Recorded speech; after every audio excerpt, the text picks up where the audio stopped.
I'm not going to stand here in front of one of the great wonders of the world and argue about an old movie. I'll go back inside. If you figure out some plan to make $800 last a lifetime, knock on the door. I'll be in there.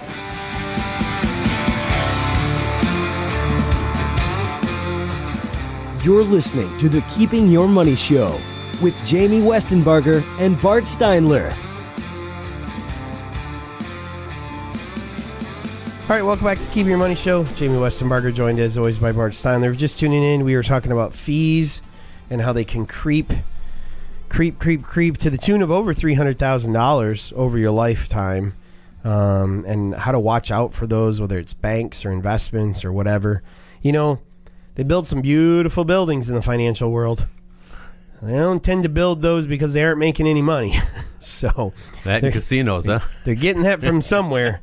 Well, shoot, I mean, some of the fees they charge you, it's almost as obscene as what you see in a casino. You know, I mean, come on, they don't give you a free drink though. You're $1 short on a debit card swipe, so it costs you $35. I mean, whew, that is steep. Yeah, I can't imagine. I would be livid. Especially because they're probably covering that $1 shortage from your money that you have in another account. Right. Or even if you think about ATM cards. I mean, let's be honest. You swipe your ATM, the machine charges you $3, and then your bank, in many instances, charges you $3 as well. So to get $100 out of a machine, you just paid 6% interest, instantaneous interest, you know. And the bank is saving on labor because you're not using a teller. Right, exactly. So, yeah, it's kind of crazy. They should actually give you more money. They should. Because they're saving labor cost. You should get like 101 instead of 100 because you didn't come into the bank, right? Yeah. I mean, really. So, a couple of interesting articles I found, Bart, and this is something you and I talk about all the time, and I think it's something that we really need to start talking more about as a country, as an economy. You know, there's a lot of conversation about the whole failure to launch. A lot of young adults still living at home, you know, not out there on their own, 30 years old, living in their childhood bedroom, you know. And here's the thing. I don't think that in itself is necessarily a horrible thing. Like, I think the flip side of that is it can be just as bad for two 19-year-olds to get married and go out and try and tackle the world, right? So to just categorize everyone who's still living at home, you know, well into their 20s as the problem, I don't think that's necessarily the main problem here. It can be, but the main problem here is when your support of your children puts your own situation into jeopardy. And we're seeing more and more of that where clients are taking loans, draining savings, even tapping retirement savings. Even if it means they have to pay a penalty to save their child from having debt or uncomfortable situations financially. The first part about that is you're doing that child no favors. None. We have all struggled in our lives. Well, most of us have. My parents helped me out some when I was younger. I'm not above that by any stretch of the imagination. No. But there comes a line where, according to this article, they did a survey, and this survey was done, I believe it was done by Merrill Lynch. Is that who did it? Sorry, I don't know who did the survey. Thank you to whoever did the survey. But they found that annual spending on adult children, these are children 18 to 34 years old, will total $500 billion in this country. That's annual, $500 billion. Annual contributions to retirement accounts was $250 billion. So we are effectively spending twice as much on the care and comfort of our children, our adult children, than we are on preparing for our own retirements. And that's a real major concern because we see the average American running behind on their retirement savings. Many people don't have nearly enough saved. And then we're expounding on that and compounding on that by not only continuing to not put enough away, but taking the money we could be using to save for our retirement and making sure that Junior has the nicest and newest cell phone. Now, diving a little bit deeper into that, the $500 billion in this survey that people are paying for their adult children did not include graduate education, weddings, or down payments for home purchases. So if you add those things in there, this number is going to be a lot higher. So what are they supporting their adult children? What items is this money going for that they're supporting their adult children with? Food and groceries, cell phones, car expenses, school, vacations. 44%.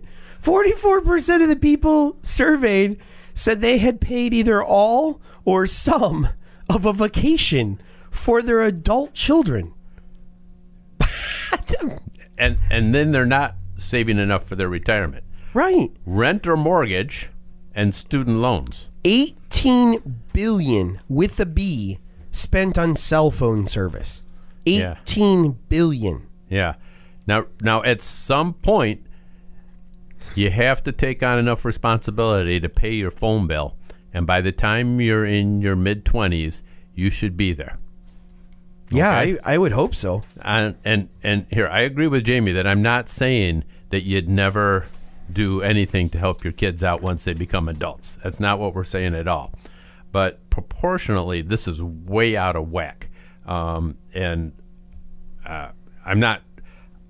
I guess I look at these things. I look at my own life, and you know, sometimes if I'm going down to a family event, I may have help my son with that. But I mean, for the most part, I had conversations in his teen years to let him know that it was expected that when he gets out of college that he be self-sufficient, and it pretty much worked that way.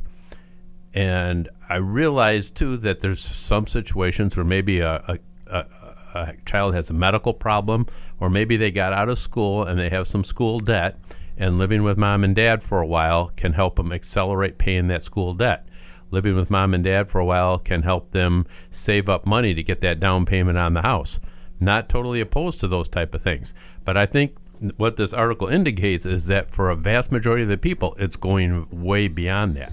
Well, and I think the key here is one of the biggest things we're not seeing is we don't see the parents being open with their children. I think there's a misunderstanding here where we kind of paint the children a lot of times, and I say children, I mean they're grown, but you know, the adult children are being painted as such that like they're taking advantage of mom and dad. Mm-hmm. But many times, I would say a lot of times, the children are not aware that what they're receiving is detrimental to their parents because their parents aren't being open with them. We've had a number of cases where a client has been in here, they're wringing their hands over how much they're helping their kids out because it's putting a stress on either their retirement or their ability to retire in the near future.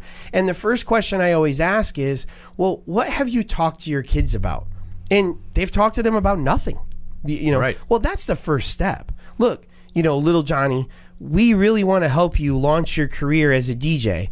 And we agree you're very good and musically talented, but mom and dad can't give you $5,000 a month for an indeterminate amount of time while you try to make that happen. Or I'm really glad you got your master's degree from that prestigious university and you're waiting for your dream job. But while you're doing that, you know, and while we're helping you pay the student loans, here are the things I need you to do around the house to help out. Or here's the part-time job you need to be looking for to contribute to our electricity bill. Or, I mean, there has to be some kind of agreement in place that this isn't just a free-for-all. And what's amazing is most of these kids would step up to the plate if they were asked. We're not dealing with some giant generation of spoiled brats. We're just dealing with a generation where their parents have never bothered to say, I need your fair share.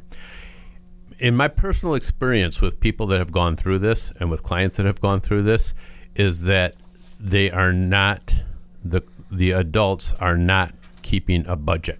Right. Okay? And they feel like, well, we can spend it now and we'll make it up later.